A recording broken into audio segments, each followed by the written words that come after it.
Hello, hello, hello. We are back. It is Wednesday. Happy midweek, everybody. But we are back on our live Q&A to be able to answer questions about narcissism and narcissistic abuse.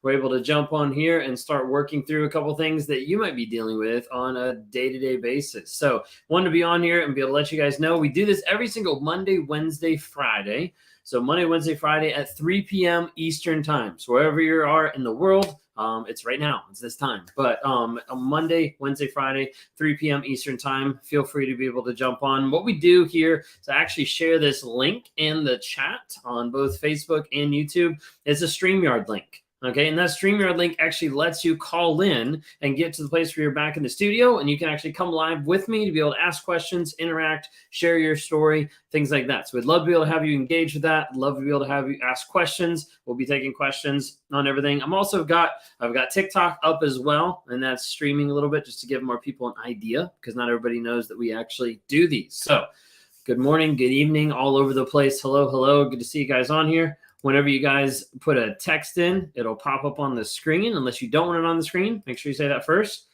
All right, so it says, hi, Ben. I have an opportunity to separate and stay with my friend's roommate. How do I do that without letting my husband know I'm leaving when we have shared rent and utilities? So a big aspect would be like once you end up leaving, you can take yourself off the rent and utilities because you're no longer there. A huge part of like going and breaking up, leaving, anything like that, whenever you start going through the process of explaining it, of telling it, of all those things that happen, a lot of times that's a huge opportunity for them to hoover you back in, for them to get you stuck. Okay, so that's like a huge part that you have to be careful of whenever you actually tell them this is what's happening. Prepare for a hoover, prepare for some rage, prepare for a lot of different things that might be happening there. Okay, all right. Share your story. Happy afternoon. Good to see you.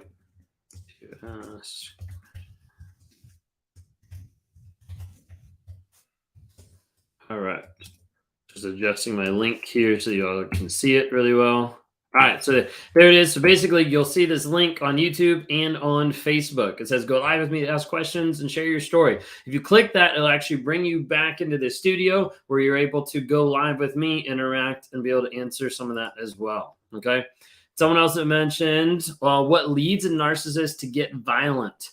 A lot of different things. But I mean, when it comes down to it, a big aspect of a narcissist, like raising up and getting violent, often goes back to the idea that you're disrespecting, not actually, but the narcissist in their mind is like, you're not pleasing my ego. And as a result, it makes it an easy transition into switching into violence because they're not getting what they want. A lot of times when we're trying to avoid guilt and shame, the easiest way is to then blame it on other people. When that doesn't work, then typically rage follows suit pretty close afterwards. Okay. Why is my future ex-husband not wanting to co-parent with the kids? The oldest child is having behavioral issues. I suggested taking away that they like not to enable their behaviors. So first off, the part with the narcissist, future ex-husband, not wanting to co-parent is because they don't care about the kids. I mean, that's what it comes down to. The majority of the time when we're talking about narcissists, we're talking about kids, you have to understand that in the narcissist mind, kids are a liability and inconvenience. So a huge part about that is along the lines of like, hey, these kids, these small humans are not increasing my image or my wealth. Two biggest things going into co-parenting, going into getting custody, all those different things happen of like, hey, are these people actually helping my image, my mask, or are they hurting my pocketbook? Are they hurting my wealth? And that's the only thing really that they care about, not the kids. Okay. Let's see. If every narcissist is the best, who's the best among all narcissists? Well, the thing is, even if there was a best narcissist, no one would believe it because everybody else would be gaslighting themselves thinking they're the best. It's like a giant round robin of all of it. Happy hump day, everybody. Yep. Hello. Hello. Good to see you. He got violent when I accused him of cheating. Yeah. They're always going to try to twist it around. Like, that's an accusation. Like, no, it's actually truth. It's actually reality. Like, I saw it happen. I have the proof. Okay. So what we're doing right now is a live Q&A about narcissism, narcissistic abuse. If you're on YouTube and if you're on Facebook, you can click on that link. And this is Go Live with Me, and it has a StreamYard link that'll actually bring you back into the studio. You can go live. You can either go with video and talk, ask questions, or you can just kind of like phone in and just have it just be audio. Totally fine either way, but feel free to be able to check that out. Okay. My narcissistic husband and I have separated because he couldn't be faithful, sleeping with everyone, including family. Now we are separated, but he's threatened to kill himself if I don't get back. So a huge part of that, a lot of times narcissists, not always narcissists, you see, honestly, the more like threatening the suicide being more borderline traits, but you will have people that will do anything and everything just to manipulate you. Because at the end of the day, it's like, wait a second, now the stuff that's happening, my feelings, I'm going to put on you. You're the one that's causing me to do this. You're the one that's doing these, all that kind of stuff. When it comes down to it, that's not your responsibility. Your responsibility is to take care of your family. The responsibility is to take care of you. Okay? Huge part about that. He's manipulating you. My husband is threatening to kill himself when I have brought up separation too. Yeah, no, absolutely. He doesn't bring it up outside of that. Yeah, because all it is, it's just manipulation. Been broken up 4 months now. All of a sudden, I'm his soulmate. And he's buying me expensive stuff he knows I need. The relationship was bad, rage issues followed by presents and blaming me. What do I do? If you already know that the relationship was toxic, block, ghost, go no contact, stay away. Because what's happening is he's just trying to get back with you. This is just the aspect of love bombing, of trying to hoover you back, all those different things. When you get out of the relationship or at the end of the relationship and you already have all these things that he's giving to you, he's getting you, all these different things that'll happen. It's not because he all of a sudden had this epiphany and like, oh my gosh, this is exactly all the things that she needs. No, it's like, I know this is the stuff that she needs because I purposely kept this from her the entire relationship. Okay. And that's where a lot of times you see the aspect of the narcissist where they change at the last minute. They start doing all the things that you want them to do at the very last minute. It switches just like that. You have to remember it's not them actually learning it and figuring it out. Okay. That's their way of manipulating. They're like, wait a second, like all this manipulation hasn't been working. Now I'm going to switch around. Now I'm going to do something else. Okay. All right. So we need a first volunteer today to go ahead and click that link, the StreamYard link, be able to come in the studio and ask a question. Okay. All right. We have kids. When I back off, he doesn't see the kids for weeks. Yes, because unfortunately, he doesn't care about the kids. That's just the narcissistic aspect. Okay. I'm going to close the blinds because like the lighting is like going really funky. Let me see if it fixes it. Hang on. Normally, it's not that bad. It might be because I have a darker shirt on too. But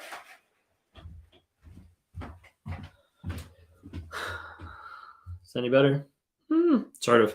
All right, well, we'll run with that anyways, because too late. All right, so what else do we got? Again, need a volunteer. Click on one of those. We can kind of go from there. What do we got? Point of confusion. This is all guilt/shame, reactive, compulsive acts that bring shame and guilt are constantly committed, but then they lash out when they do things that are caught, denial, or reverse. So yeah, I mean, a lot of it doesn't make a lot of sense, okay? Because what's happening is there's something that they've done, that they've said, that they've caused, that has produced guilt and shame. Now, sometimes it goes back to the idea of like, hey, this is what they went through. This was traumatic. This was abuse that they went through, all that kind of stuff. But at the end of the day, like the goal is let me avoid the guilt and shame, no matter if it hurts other people. Okay. A lot of times people get this confused of like, wait a second, like they're going to hurt other people. Is that intentional? A lot of times it's not even intentional. They just don't care about you. They care about themselves. And so they'll do anything they can to avoid that. Okay. Hopefully that makes sense. If it doesn't, let me know and I'll tell you my car illustration with guilt and shame, and that might help. All right. Looks like we got Mo here in the studio. Let me go ahead and bring you on. Hello. Hello. Can you hear me? Hi, Ben. Yeah, thank you. How are you doing today? I'm good. How are you? Doing well. Doing well. You sound good today. Yeah, I do. I feel quite good. The things I've been listening to a few of your videos, and I've worked out, Ben, that I think I've only had 3 relationships in my life, and I think 3 were all different kind of narcissists. Number 1 was Peter. He was very grandiose. He left a lot of jobs because he felt that he wasn't valued. He didn't move up the ladder quick enough. Okay. But he was very good at what he did. Every time he switched his hand, he would make he just was, yeah. I'm not sure because I moved from Torquay to Brighton after we broke up, so there was no contact. Okay. But I think he may have cheated. I'm not sure. I couldn't swear to it. Okay. Yeah. Yeah. Then there was Gary. That was for 3 years, and he cheated quite a lot. Yeah. And couldn't get to the bottom of it. And the moment the relationship finished, it was amazing how many friends of his swarmed my way to tell me about many others. Okay. And then there was the last one, Alan. He was a covert narcissist. So I think I've had an overt, a cheater, and a covert. I'm not sure. Yeah. Oftentimes we'll see that happen when someone, so a couple reasons, like sometimes people's upbringing is narcissistic, of their parents have narcissistic strains, or they were put through different aspects that made them comfortable with the same type of abuse that comes from a narcissistic person. So then when they get out in the world to be able to find the next person, they run into someone who is narcissistic in nature. Other times it's because people have got to the place of where they're with somebody who's, say, like an overt narcissist, and then they go from that person to getting with a covert narcissist because they're like, wow, this person's different, this person's better, but they don't realize that it's actually the same exact thing. It's just hidden. I really thought I hit the jackpot with Alan. I really did. And it was very slow. It was just over 3 years I started to realize, like having a conversation, a normal conversation that everybody has, it was like pulling teeth. And I think because even now I realize maybe he was frightened he would slip up about something. So he kept it bare minimal. And I would say that to him, and he'd say, "No, I'm just." A lot of times with the covert narcissism, like you get with that person, and then it slowly reveals over time. It's not like a big switch. You normally see like a big switch or like the light switch effect. Sometimes you do with coverts, but a lot of times you'll see like the relationship will start, and then over a period of time, it'll slowly flip. You see, Peter was over, and he never lifted his hands. Gary never lifted his hands. He's just a habitual cheater. But Alan, the quiet, lovely guy that everybody loves and respects, and everybody works for him, talks big of him, and it was just a wild. People would say, "Oh, you've got a good one." Then I'd have to stand and smile and think, Jesus, don't say a word wrong, because when you get home, it's not, Right. Just don't say a word. Yeah. Anyway, good news. Yeah. Remember I told you that he rang a psychiatrist on me, got a psychiatrist to come and see me, who then turned up with another psychiatrist and doctor, and they sectioned me for depression under the Mental Health Act. But I was actually only staying in the bedroom to keep away from him. Right. Anyway, they discharged me today and said that they realised that the depression was a fact of a circumstance, not permanent. Yeah. So that was just fantastic. Yeah. I mean, when you logged on, and as soon as I heard your voice, I was like, there's a complete different energy here than there was before. Yeah, it just feels like that's been taken away. What he did has been taken away. Like I said to you, I have no idea how he knew who to bring to do that. That's just madness.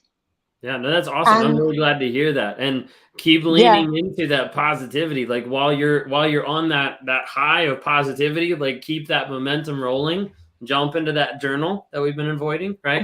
Yes, I've been avoiding. You know that, yeah. Yeah, I've been. Well, anyway, I may jump a few pages and put in. Totally fine. That's why it's put like that. There's not even page numbers, so you can't even know what number you skipped. But that way you at least start with something and just start the ball rolling. If you start the ball rolling, then it's easy to pick up momentum that way. Yeah, it's too raw to start writing feelings. But yeah, I can certainly write that in the journal. Yeah, no, absolutely. Oh, thank you. Absolutely. Thanks for coming on and saying that. I appreciate it. Take care. Bye. Right, take care. Awesome. That's really cool. And that's what we're here about. If you guys have instances like that or questions or to share your story, like feel free to be able to click the link that's on the screen right here under on YouTube and also in Facebook, because that's really awesome. That's someone she's called in multiple times since we've been doing these live Q&As, and then be able to see on the flip side of like completely different, like a big mindset change, which is like super awesome. So really encouraged to be able to hear that. Feel free to be able to click any of these links. Okay, dropping these links in the chats. That way you guys have them. You can be able to click on that, be able to come back on the screen. Some people that come on, they're able to share some of their story, just ask questions, anything like that. But you guys are doing an amazing job. Thank you guys so much. Let's go ahead, and I've got a couple comments so we can answer here. I just saw this. I'm pretty sure I'm a narcissist, but I don't know if my wife is one or an empath. Well, I'd love to have you reach out. We could talk and you kind of work through that and be able to kind of see what's all going on there. So I think it was yesterday I had conversations with like three narcissists. But yeah, I work with narcissists and non-narcissists all the time. How can you tell if a spouse is narc empath? It's easiest to be able to like walk through it and kind of like go through that process together. What could happen after the divorce is final? Could they try to hoover or become violent? Unfortunately, the answer to that is yes. They could try to hoover or they could become violent. A lot of times, if you haven't seen violence ahead of time, sometimes you don't see it as much after the fact, but you know your narcissist better than I do. A lot of times they do try to hoover. That's pretty much consistent and across the board. You'll have maybe, let's say 5% that don't even hoover. The other 95% hoover, but it might be not 2 weeks, not 2 months, not 2 years. It might be 20 years down the road that they still reach out to you. You never really know. Okay. My husband doesn't ask/care about my health issues or my kids' health issues. However, his mom and siblings get a paper cut and it's his top priority. Is it because he gets supply from them and not us? That would be my first initial response, would be like, yeah, those are the people that he gets supply from, or those are the people that he's used to having that type of interaction. Maybe he's the caretaker in that like narcissistic relationship or stuff like that, anything like that. So like feel free to be able to look into that, because a huge aspect, one book that talks about it in the family, in the familial system, Be the Narcissist in Your Life by Julie Hall. So feel free to check that out. It's probably one of the only books about narcissism that I've read that has the most about the family dynamic. So if you're dealing with a narcissistic dad, mom, sibling, this has, from what I've read so far, out of the books I've read so far, this has the most information about the family system with that. But yeah, it'd be like he's getting supply from them, or the family dynamic is set up that way. Okay. All right. Looks like I've got May here in the office. Let's bring you on. Hello. Can you hear me? Hi, Ben. Can you hear me? I can hear you. How are you doing today? Hi. Back for my weekly thank yous. Yeah. What else has been going on? It's so interesting. I just talked to you the other day, and I was asking about kind of the likelihood of some narc parents kind of just weaning off and disappearing from visitations, and they're being part of their child's life. Okay. And it seems like that as of right now is happening. So I just found out yesterday my little one will be having surgery on the 17th. Okay. But so by law, by court, I have to notify him in the Talking Parent app. And I'm glad you talked a lot about kind of like the self-centeredness, because I would not have been prepared if you had not been talking about how there's a lot of selfishness for, some narcissists. Right. The first thing that came back from the message was nothing about, is he okay? Kind of like the things, you'd hopefully have some kind of expectations for, but I've learned to start dropping those. Of like, is he okay? Whatever. And the first thing he said out of his mouth was basically, no, he could not have the surgery, and that our son was supposed to be in his wedding, which I don't care if he's in his wedding. I don't. I honestly don't mind it. Right. But he wanted to postpone the surgery so our child could be in the wedding. And this is an emergency surgery. There's no postponing it. Right. My child could lose his hearing and wind up in the hospital on top of it. So Thank you for sharing kind of that aspect, because it did prepare me for his response. Right. And so the next part that we discussed, where you said that some NARC parents do kind of just start to disappear, he basically now stated that he won't be seeing or having visitations within it'll be a month before he sees him again. And of course, as this parent, I totally would not be okay with not seeing my child for a week. Right.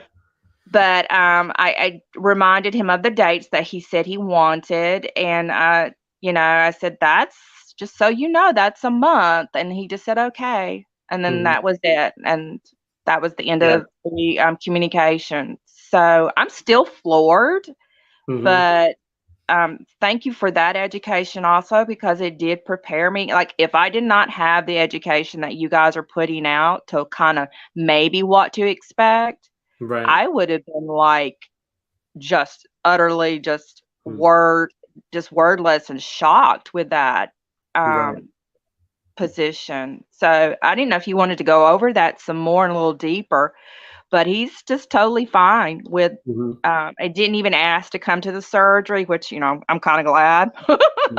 Which is good. Yeah. Absolutely. Yeah. I mean, there's a huge aspect, like they don't care about the kids and they want to be able to use the kids to leverage their control and power over you. And when that doesn't work and when they don't have that, a lot of times you see them, disappear, because at the end of the day, they don't really care. What I would do in your situation is, like, you've communicated the stuff that you need to communicate. And then if he decides that he's not going to show up, or if he says like, hey, I'm not coming back till this time or whatever, respond, okay. And that's it. Just leave it and keep it recorded, so that if it ever comes to a place where you have to go back to court for custody or anything like that, you can be like, hey, like, here's all the dates that he was supposed to show up, and these are all the dates he chose not to show up, because that is really useful in like the court system of being able to have like documented proof of he fought for this. He fought to be able to have, that interaction with his kids, and he chose not to. And these are the reasons why, or this is what he said, et cetera, et cetera. Yeah, great. Thank you. Yeah, I'm learning I'm having to take the emotions out of it. And exactly, I just stated the facts. There's a portion in the app where you can put on the calendar the dates of kind of refusal, because that's what he's doing at this point. He's refusing his visitations. Okay. Yeah. And so I plugged those in on the calendar, and he sees them, and he's okayed it. So yeah, exactly like you said, lining my ducks up, because I know you're not supposed to think about the future, but there is a portion of my my mind that still needs healing, where it kind of does what future catastrophizing, is that it? Okay. Yeah. Like worst case scenario kind of thing. Yeah, I can kind of, I have to stop my brain where I have this scenario of, like I shared the other day, of him taking me to court to try to, take my son, because that would devastate me. That's the only thing that would, I would not let it completely break me, but it would bruise me a lot. Right. And the thing is, he's already putting out there that he doesn't really care. So all of that stuff goes in your favor. I hope so.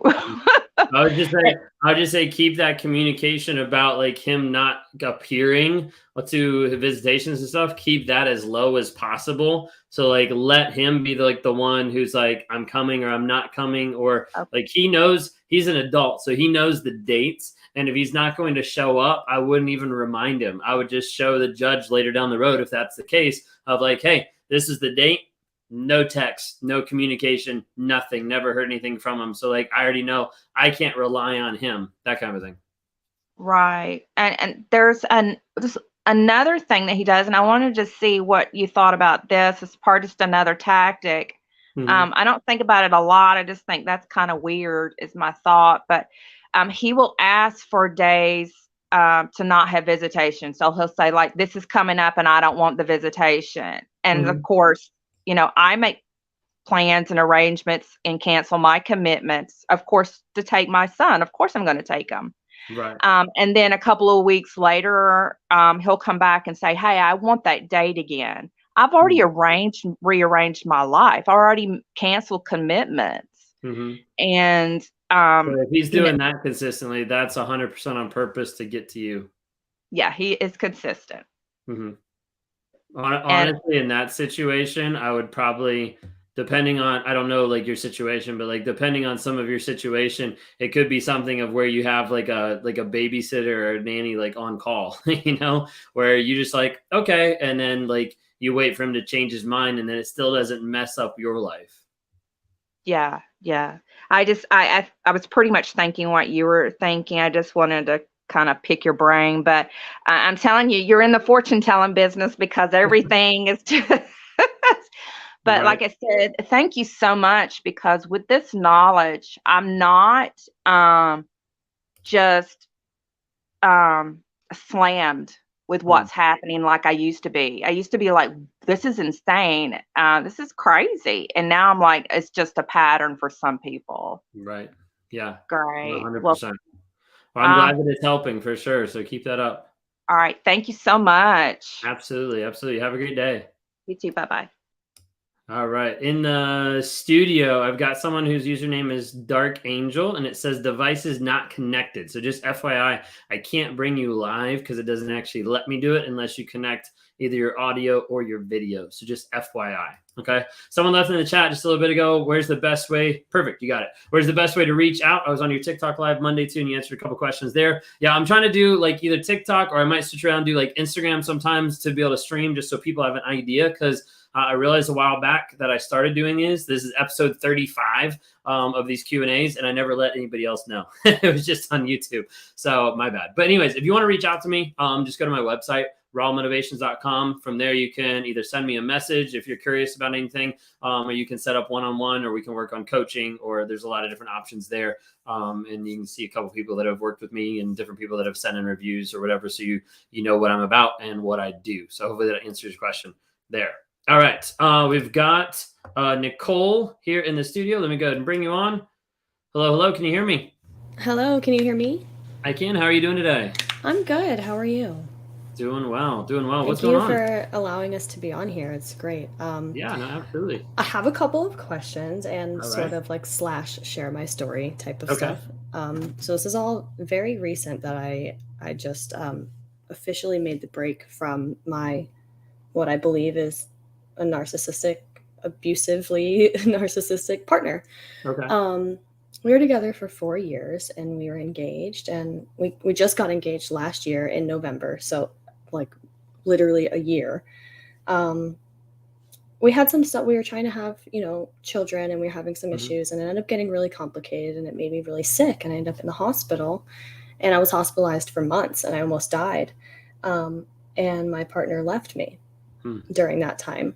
And, I had a lot of time to think and a lot of time alone. And I started going back through the relationship, and it's like I had this epiphany moment where I kind of started to realize things that I never really realized before, like these very slow, gradual changes that kind of led up to the point that we were at now, where it was kind of every time something big or serious where you would expect your partner to be there for you would happen, you would run instead. So that was like when I started kind of trying to figure out like what is actually going on here. Like it seemed like our relationship always went through this same type of cycle, and we could never figure out what the cycle was. So I started Googling things like, cycles in relationships. And then I came across this narcissism stuff, and I'm like, oh my God, this is like exactly what I've been through. The whole love bombing, then devaluing and discard. My person would leave me every year that we were together for 3 years, up until the last year that he proposed to me. Like, and I could never understand exactly like a year to date kind of thing. Yes, like it was like almost timed. It was like so weird. Every year around the same time it would happen, and I could never figure out what was going on. And I always felt like I was the problem. I was always gaslighted, but it was a very slow, gradual change. So I was thinking, okay, it's probably more of the covert type that I'm dealing with.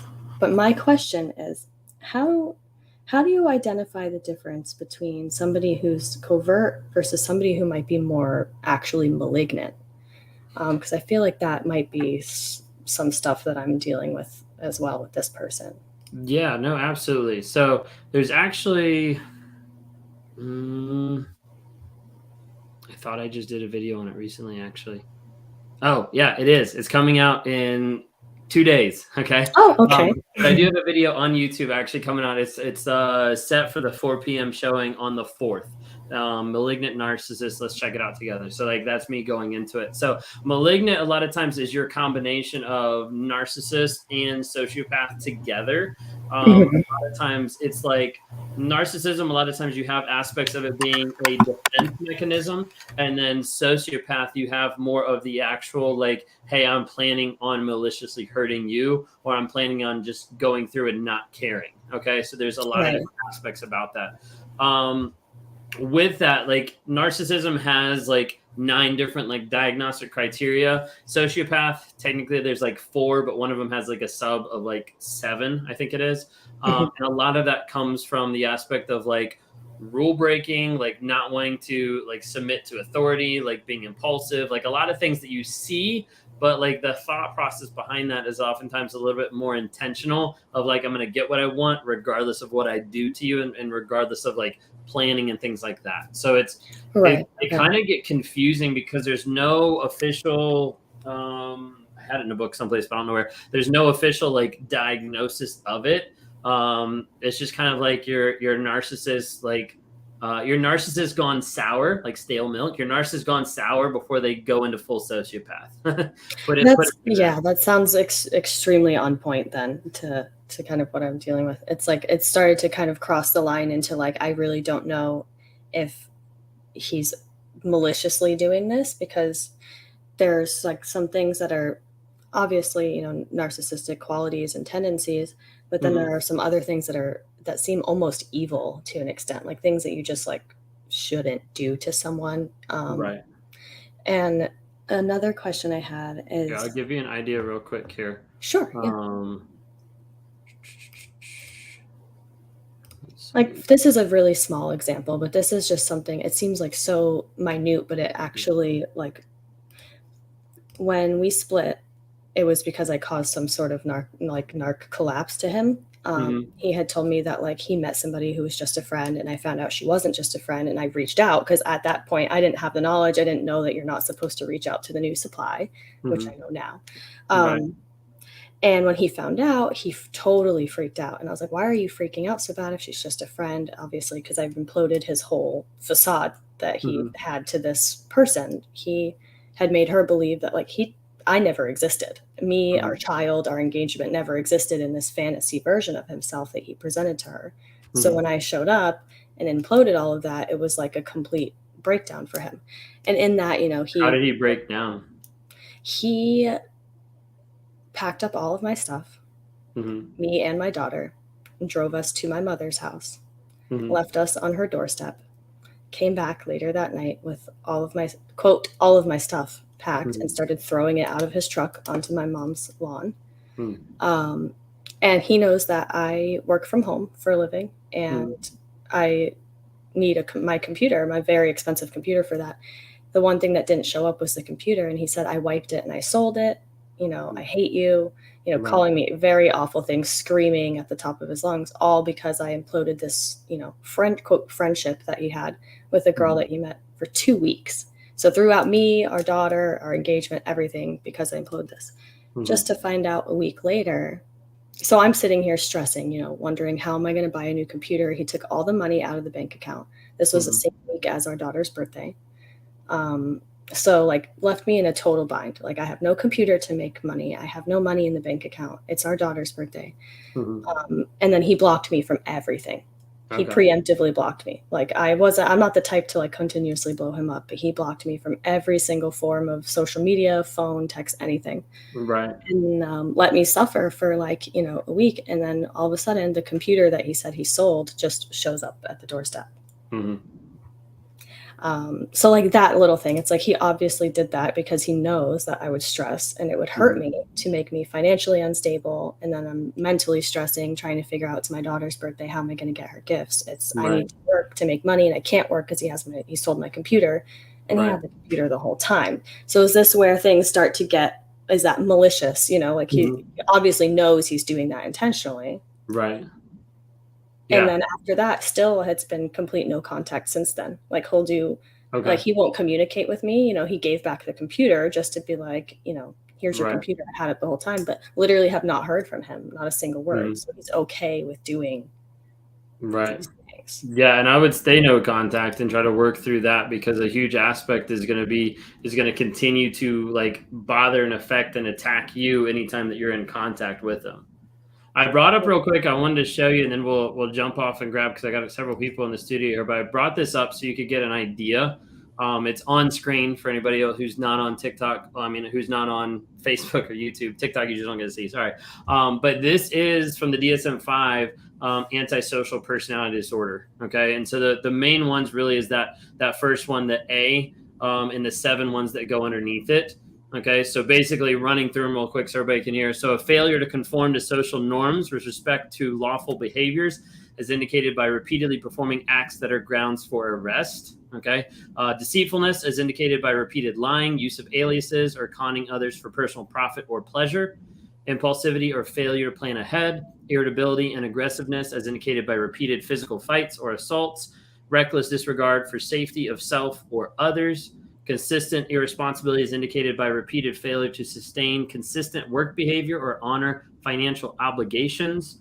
And then lack of remorse is indicated by being indifferent to or rationalizing having hurt, mistreated, or stolen from another. So you can see a lot of it looks similar to, in one sense, to narcissism, but some of those are kind of like upgraded. Okay, yeah, so a little more towards like narcissism 2.0. You know, that's like, let's take it to a whole nother level. As far as like some of the intentionality, but also just like the stuff behind it that's going to get a lot of times more aggressive. Okay. Well, thank you so much, and I appreciate absolutely. it. Thank you for your time. Absolutely, thanks for jumping on. Appreciate it. Of course. Take care. All right. Done. Let me see. There we go. Let me take that on off. All right. Dark Angel, I saw you got back on here, so let me bring you on real quick. Hello. Can you hear me? Yes, I can hear you. How are you doing today? I'm doing okay. And you? Doing well. What's going on today? My husband and I have been married for 16 years. He's cheated on me for the 20-something years we've been together. I finally left, and I'm in a situation financially where I'm stuck, and he wants to come back in. Like I said in the message, he threatened to kill himself if I didn't get back with him. He only sees me and he and I, but he doesn't see the kids. And now we have 3 younger our 3 younger kids are 15 and 9. The twins are 9. But he threatens to sign his parental rights and everything over. But my oldest daughter, I've been thinking about letting him in, but my oldest daughter said no, and she's like, if he comes back, then I'm leaving. But I don't know what to do. She's 19. Okay. How many kids you said you have? We have a total of 7, but there's 3 in the home that we legally have to take care of because they're still minors. Right. But he doesn't want to be a parent, so I don't know what to do besides that. And what do you want out of the situation? I want him to leave me alone, but he won't. Like, he keeps, one minute he'll cuss me out, next minute he'll like, he's helping me pay a portion of my bills, but it's always I have to do something for him in order for him to pay, which I haven't, because I just don't feel like it's right. It's just a tit for tat thing with him. Right. I mean, it's all transactional with a narcissist. So like that's really what it comes down to, and that's why he's doing that. So yeah. Does he have like legal custody or legal rights to any of the kids in the house? Yes, he still has his parental rights, but he doesn't acknowledge it pretty much. Right. So Yeah, I mean, especially if he's willing to sign those over, then I would definitely take him up on that, and not talk to him, block him, ghost him, everything like that. Because especially once he comes back in the house, it's just going to get worse because he doesn't already care about the kids, and he's even like saying that and showing that to you. Yeah. Well, what I've noticed a lot of times is when there's issues like this, and the question is like, should I bring them back or not? A lot of times your kids are going to have a better gut instinct than you will, because they haven't had all of life to kind of screw up their perspective, let's say. And a lot of times, like, the kids are like, no, like, this is unsafe, because they know on some level at times that it is unsafe. So even from that, I would use that to be like, hey, what's more important? Because once he comes back in, your kids aren't going to be in that safe place, whether that's physically, mentally, or emotionally. Right. Yes. Our 21-year-old is definitely messed him up. He told me a lot. And I didn't realize that how much it was hurting him, and it hurts me because it was his first son. Because my older two boys aren't his, but he raised them since they were babies. But I mean, he just don't acknowledge none of the kids, and it's irritating. And another thing, we had an open relationship with each other, between each other, and that just was a total fail. So I don't know if he's trying to get back at me, want to get in to get back at me.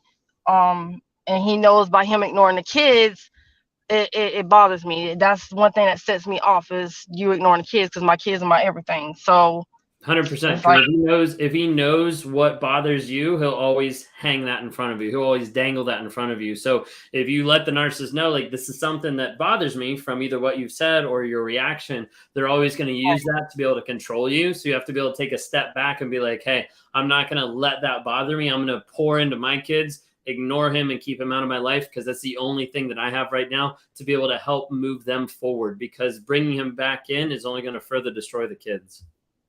Right. Okay. And another question. He acknowledges one child. One child. He bends over backwards for her, does everything she wants. Everybody else is kind of like pushed to the side. Why is that?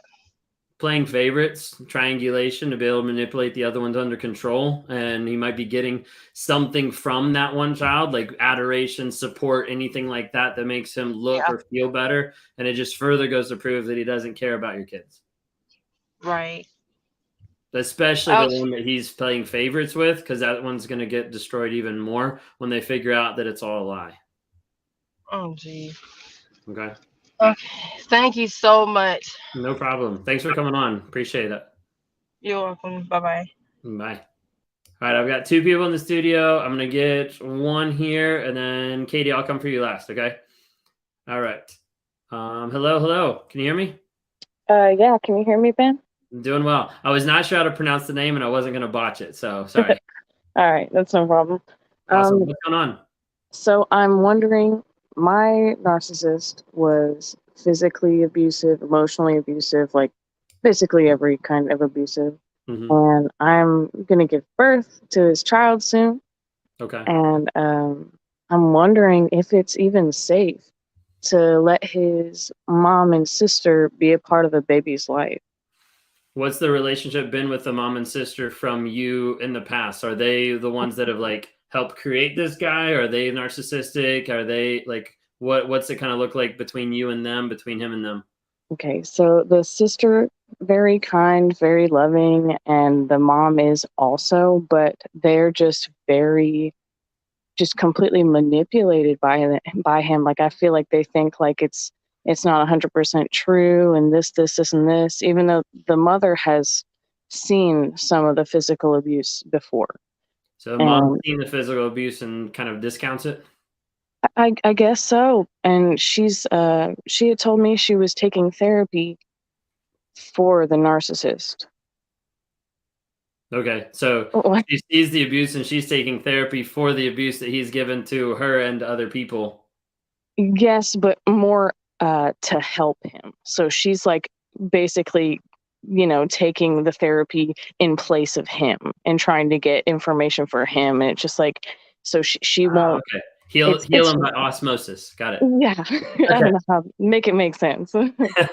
Yeah. So, okay. No, I get where you're coming from. From the sound of him and any of that leaking into the other relationships and how he can manipulate some of those, I would say it's probably in your best interest to say no contact with all of them. Okay, because she was wanting to come see, the baby and stuff like that, and it's like, so for reference, we're 2,000 miles apart. He's in a different state, and I'm not going to put his name on the birth certificate or nothing like that because it's just like Right. for my safety and my son's safety, Yeah. obviously, and it's just like it's been really stressful, like having to deal with that because she is nice. She's very kind, and I just feel like she's a little naive because like he's just totally manipulating her. Like he still lives with them. He's just like, using her basically and treats her like crap. Right. Yeah. No, I definitely would say no contact with all of them. It's not worth it. And it's not worth the possibility of one of them being a flying monkey and reporting back to him, or being a flying monkey and being abused by proxy of them abusing you by what they're going to say or do because of stuff that he's put into their minds.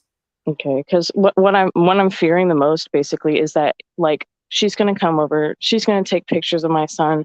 She's going to give those pictures to him. And he's going to go send those pictures to strangers online for sympathy and crap like that. And a bunch of strangers are going to have pictures of my kid, Yeah, then definitely just that statement right there, 100%. Like stay no contact with them all. Yeah, it's been a rodeo. Thank you so much for answering my question. Do you have any advice on how I should go about maybe proposing that? Or just ghost? I would just ghost. I would just dang. Especially as I would say, well, if you haven't already with him, I would say 100% with him, just ghost, block, no contact. Oh period. Yeah, he's been blocked. He's out of here. Okay. If you, I'll put this out there, and I'm saying this just to you, so like no one else take this and like run with it. But like, if you already have some type of relationship with the mom and with the sister that you feel is in some senses good, again, I'm not advising to stay in contact at all. But if you do have something like that, it wouldn't be the most awful thing to send a text message that's a 2 to 5 sentences of saying, hey, this is what's going on. Appreciate everything you've done, but I'm no longer going to be in contact with you all, blah, blah, blah. Send that if that helps you feel better, okay, which is totally fine. Send that, but then as soon as you send that, go ahead and block, okay? Don't wait for a response and don't wait for a reply because they don't have the right for that, okay? All right. See, because I've been sitting on that question because I know that that's like not a question that I don't think anybody on this platform, like, or the narcissistic platforms have like answered that. And it's just like very like a heart problem thing for me. Yeah, no, absolutely. Did that help? Yeah, it did. Thank you so much. Yeah, absolutely. So feel free anytime, ask questions, reach out for help, anything. Okay. Thanks for coming on. No problem. Thanks, Ben. Bye. I appreciate it. All right. All right, Katie. Hello. Hi. How are you today? I'm good. If I'm not overstepping, that person was just on. Like I was married, right? For years and years. I was very close to his mother, his stepmother, very, very close. And when I've had conversations, they knew how he was, what he was doing. They knew this. And as soon as he like discarded me and I'm going to go marry this other adulteress, whatever, it's hurtful. His family's like, oh, okay, Katie, I know he's full of shit, but we love him better. So you got to go now. And then my older sons crushed. They're like, what? So now we're just nothing after 10 years? Yeah, sweetheart, that's how this works. And I'm so sorry. And please get help. And I encourage my older sons all the time to get therapy for trauma because they live through it too. So best of luck. I know it's painful. It's hard because especially when you're about to have a baby and you want to share this and it's the baby's family and it's supposed to be exciting, but it's too much to get into. It's too much. It's heartbreaking. It just extends your heartbreak. And so if you don't have to go there in the beginning, just don't is what I would say. Cause I've done it and it's sad. Yeah, it's terrible. Absolutely. So I would just say that. And then I was going to say, just to keep you posted. Yeah. What's going on? Because you know how I am. But first of all, I noticed that my hands fly around way too much. Like that's the Italian in me. My hands are. I talk with my hands a lot of times too. It's and fun. It bugs me. I watch this. I'm like, that's ridiculous. So I'm trying to stop. I love my hands. So this is interesting. We got the holiday. I had Piper's at my house this weekend, but I had her for the holiday. So her father picks her up, and she and her little friend, they've been trick-or-treating out front. Apparently the little girl comes in. She's like, wow, he's not very nice to Piper. I'm like, oh, honey, what happened? He just said, Piper, get your stuff and get in the car. And I'm like, oh, gosh. Well, then I found out his wife's in the car. And we know it's not Narc Day. So clearly he has to ruin the holiday, right? Exactly. However, you would think it's only Halloween, right? But so he had to ruin the holiday. Right. I mean, he should fit in perfectly. Monsters are already out, right? Oh, my God. Yes. Yes. Right. But it was just ridiculous. My poor daughter, she's in the car and she's like sending me emojis on text, all the bawling cry faces. Mom, please help me. Please help me. Please help me. I just want to come back home. I don't want to be here. He's so mean. He doesn't care about anything. And of course, my heart is bursting, right? I mean, she's 10, but whatever is happening for whatever reason, my daughter, and I'm not really sure how to feel about it. Like I want to be proud of her, but at the same time, I'm like, oh, I don't want to encourage her being like kind of sneaky, I guess. But she decided for whatever reason that she needed to control, like start to record the call or the conversation they're having. So she gets her little voice text going on her phone. And she even asks him, okay, Dad, but why did you say Mom's being childish? And he just starts to go off. I'm like, oh my God. Wow. So she knows what she was doing. And I'm like, oh my God. Oh, so funny. So he's like, where, Mom, blah, blah, blah. So now he found out she had recorded it and I have this recording. So now he knows I have a recording of him violating his parenting agreement because he's talking crap about me to our daughter. Great. Good job, you. He knows my daughter's devastated, doesn't want to be there. So he needs to fix the mask. Basically, at the end of the day, she is part of the running club at school and she needed her running shoes. And what I hear is, no, we're not buying her shoes. We're not going to buy her, an entire wardrobe just for our house because her mom, no, Piper, your mom won't let you stay for the entire week. So no, I'm not going to do it. It's a waste of money and resources. The attorney already told him, you need to have everything she needs at your house. All of our transfers happen at school. She can't take a freaking overnight bag for 5 days at school. Come on, man. Right. So we got that on her recording. So we have these things on the recording. And I'm like, not trying to pick a fight about it. I'm like, okay, tuck that away. And then when he tries to get me for more time, like, nope, here's it. Right. Anyway, it's like not going to happen. So the next day he starts to text me and we don't text. Right. Through app only. Right. He's been ghosted. I was like, so now he wants to make sure things are okay. Right. I'm like, So I just biff. Right. Brief, informative, friendly, firm. Like, yep. And he wants to be casual. Hey, can't believe they're selling the old house already. Yep. Oh, they must blah, blah, blah. Nope. I'm like, forget it. It was really interesting that how clearly he got in a fight with his wife. And he's like, maybe starting to realize, oh shit, it is me. I am the problem. Yeah, you are. Well, I would tend to say that he probably doesn't think he's the problem. He just realizes there's something that needs to fix for the mask. And so whether that's like him showing it on that side and her saying, hey, you need to fix this, or whether him realize, I mean, the biggest thing right then and there is like, I got to fix it because you got blackmail on me. Like that's really like the thought process of the narcissist. So like a big part of that is probably not him being like, oh, I'm wrong. It's like, oh crap, how do I cover this now? Correct. Because he also asked about the passport. Did the judge author or tell me I have to do that? And I already remember I took that clip, I took the picture of it where it says that, I added it to he's like, oh, okay, thanks. Yeah. Yep. Just keep sending him the same exact stuff. Imagine now, has he already taken care of it? No, but I don't have her back yet either. So it could be, he has to get it notarized, and I don't have an appointment till the end of the month, so it's okay for a little bit longer. But so theoretically, some people said I had a crystal ball earlier, but I would imagine since you have that, there's a high possibility that you might actually get it back now, like signed and ready to go. Absolutely. Now that he knows I have him talking crap about me on a recording, and our daughter was smart enough. I don't know if I feel that's what I asked you. Like, what do I do? Like, right? It always says, oh, protect your kids. How do I protect my kids? What actually am I supposed to do? Get granular on that. I'm doing the best I can to protect her.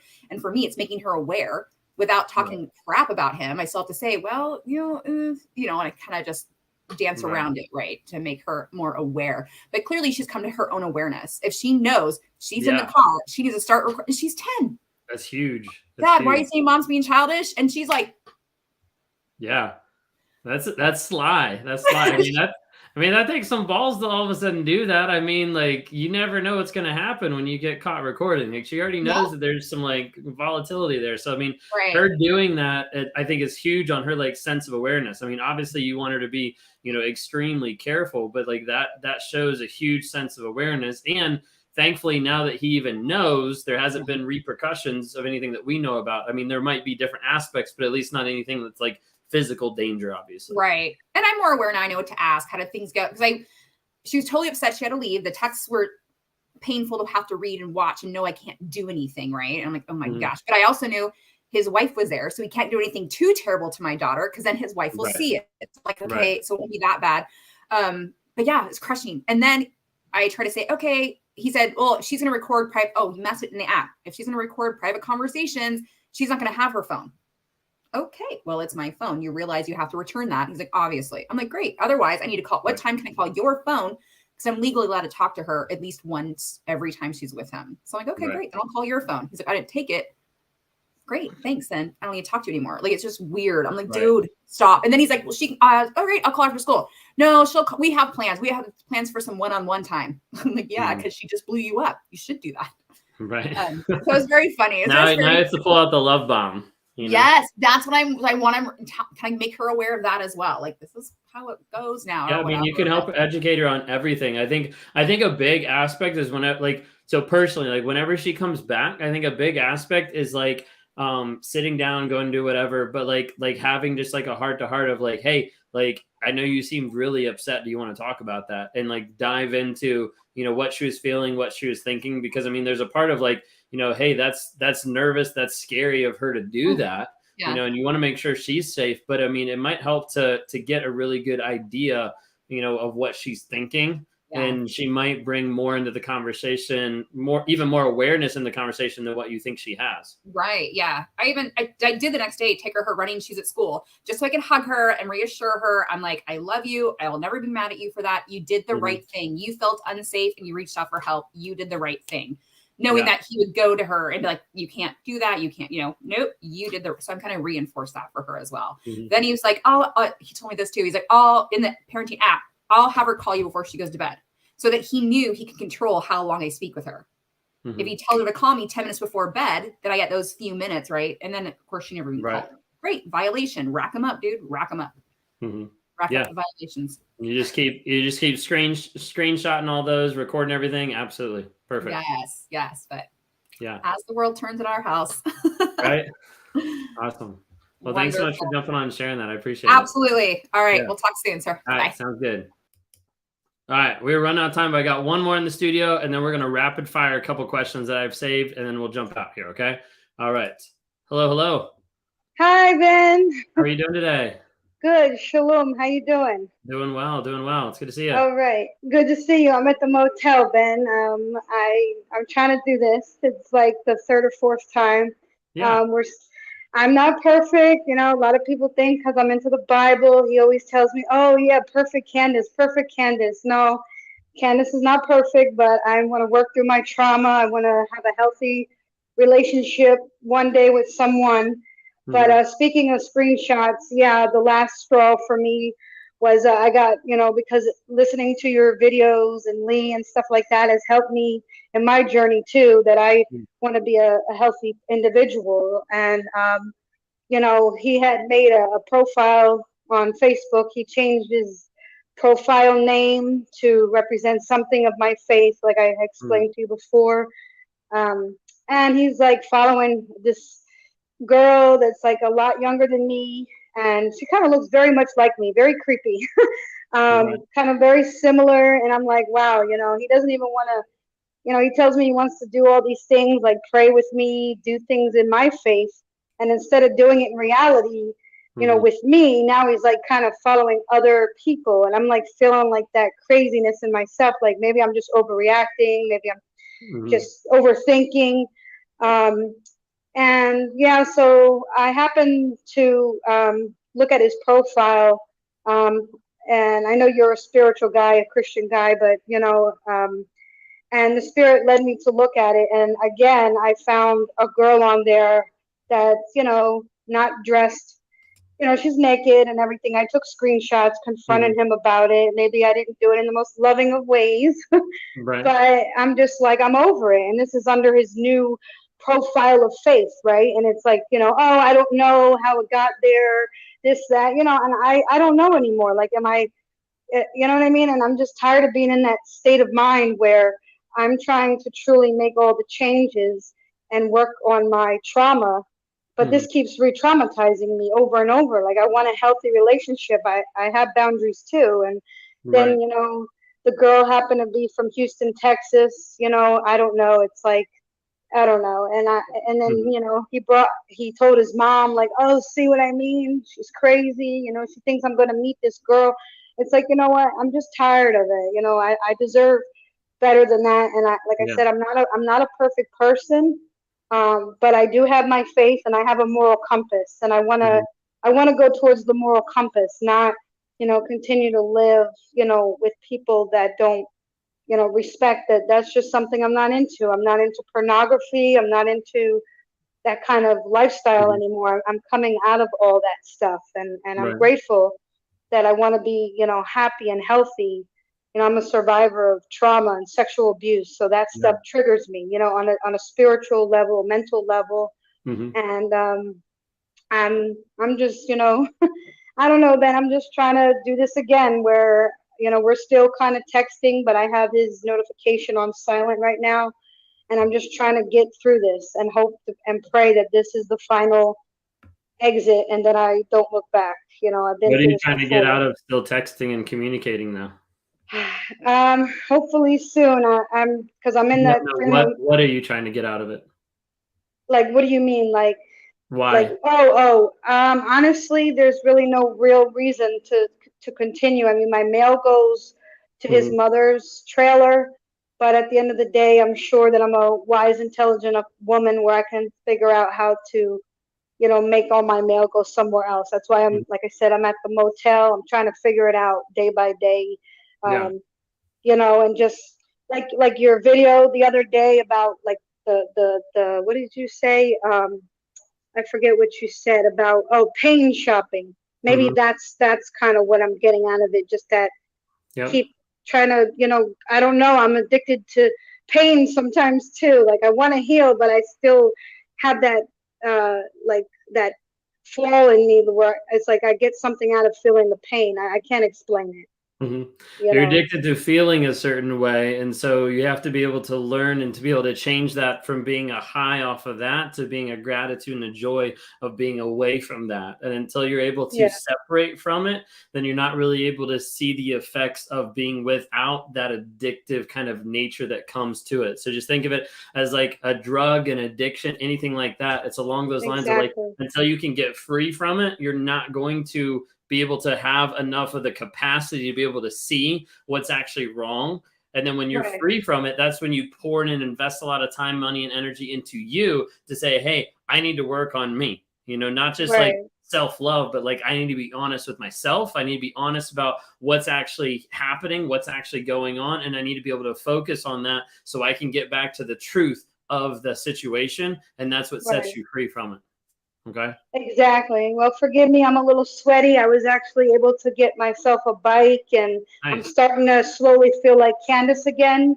And I'm trying to stay focused, like you said, you know, stay focused, recovering. Also, you know, staying clean, sober. And for me, clean and sober means right now, men, toxic, you know, relationships with men, like that addictiveness to unhealthy relationships, because there's something that I'm getting out of it, but it's not good. You know what I mean? And I need to work on my childhood trauma before I'm ever able to love someone the way they deserve to be loved. Absolutely. So, and I recognize that, you know. That was good. I'm glad that you're seeing progress and continue focusing on that. Okay. All right, Ben. I do appreciate all your videos, and Lee too. Y'all, you know, keep up the good work. Okay. Thank you. Absolutely. Thanks so much. Appreciate it. All right. Take care. Thank you, Ben. Absolutely. So I got to highlight this one comment, and then we're going to dive into a couple really quick. Nope, I missed it. There you go. You can't read the label from inside the jar. That's awesome. Like, literally, like best comment. Like, that's hilarious and awesome at the same time. So true. Like when you're in the jar of toxicity, you can't figure out that it says toxic till you get out of the jar and you look around and you're like, whoa, that says toxic. So like, if you're with a narcissist, get away from a narcissist, and then we can start seeing what's actually going on.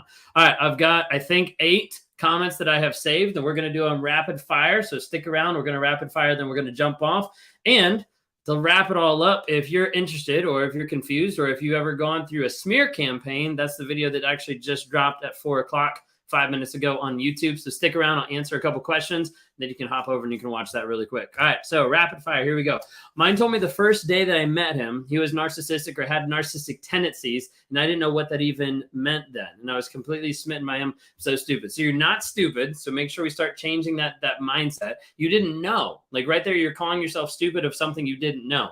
When you were 4, you didn't know how to do algebra. We don't look back at you when you were 4 and be like, wow, you're stupid because you didn't know algebra. Change the thought process, change the wording, because otherwise you're going to beat yourself up with the words that you shouldn't be beating yourself up with. Okay, watch the self-talk.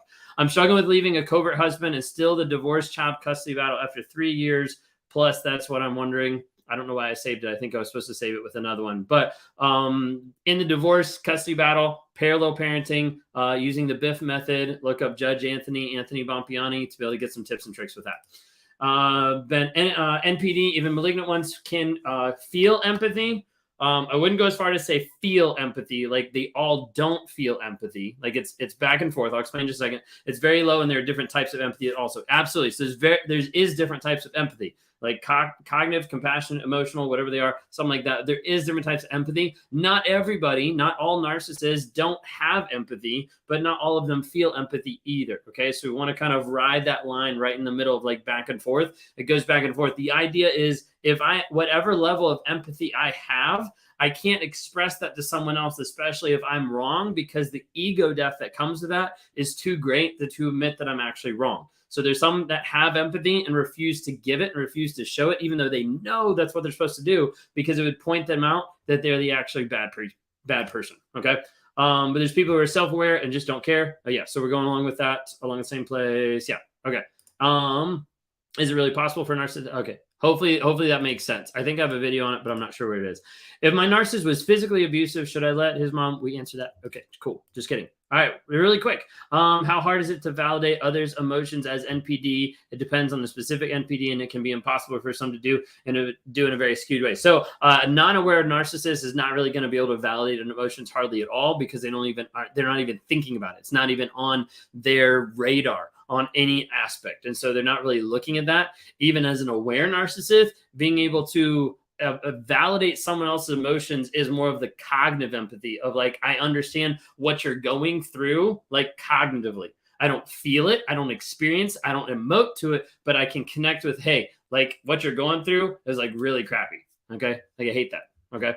And then the last one here that I had, I've been to therapy. I do lots of research, so I know it's not my fault, but that doesn't take the pain away. Yes, because the problem is just knowledge and just time doesn't fix it. You have to be able to go underneath the surface and work on rewiring your mindset to be able to break the trauma bond, to be able to get through the rumination phase, and to be able to set your boundaries moving forward. Okay. So just want to like put that out there. Time and knowledge don't fix it. We have to be able to go a little bit more in depth and be honest with yourself of what you're actually believing. The story that you're actually telling yourself is the huge aspect that keeps you locked and keeps you stuck in that relationship. Okay. Hopefully that makes sense. There's a bunch of comments that I just want to like roll through really quick to make sure that you guys are able to hear those and get some perspective in those regards. If you guys are new here or not sure what we're doing, every Monday, Wednesday, Friday at 3 p.m. Eastern time, we are on here answering questions. If you're streaming on TikTok and you didn't get your question answered, because I've been ignoring the majority of those, what you need to do is next time show up on YouTube and show up on Facebook. That's where we drop the link so you can actually go live with us to be able to come on screen, ask your questions. Want to say thank you to every single person that went live today. I didn't even keep track of how many there was. There's probably like 8 or so. It's probably like the most we've had in a while. So really great job, everybody. Thank you guys for being courageous to ask questions, to learn, to grow, to heal, to change, and honestly, just to show up. That's one of the biggest battles as you're getting out of narcissistic abuse and as you're building up your confidence, as you're dealing with your anxiety, getting through all this stuff, is just show up one day at a time. That's all we can do. One day at a time, one step at a time. moving forward towards that healing that turns into a growth mindset. Y'all have a great and a blessed day. It is Wednesday. If you want to know about smear campaigns, look over on my YouTube. The video just dropped 10 minutes ago. Check that out on YouTube, and we will see you guys back on Friday at 3 p.m. Eastern.